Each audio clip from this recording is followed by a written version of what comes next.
কি কিনে আসছো আগে? তোমার বাজার কি কি? এটা হলো খেজুর। এই যে তোমার খেজুর, তারপরে কালাই, আমার এটা কি সাবান বিচারেন? হ্যাঁ, তারপর হচ্ছে কালি কালাই, মাছ কালাই দিছো? হ্যাঁ, তারপর মিষ্টি আলু, আর ওই যে মুরগি মিষ্টি আলু কয় কেজি আছে এখানে?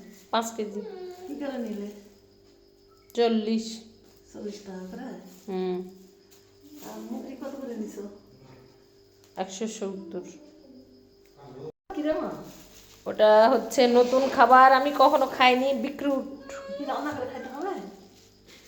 বিক্রুট রান্না করে খাওয়া যায়, এমনি গাজরের মতো করে খাওয়া যায়। এই বাবা রে। আমি খাইনি কখনো, আমি আর আগে ফার্স্ট টাইম এটা ট্রাই করব, দেখি এই জন্যই নিলাম। মুড়ের মতো লাগতেছে তো। না, মূলা না, এটা এর নাম হচ্ছে বিক্রুট।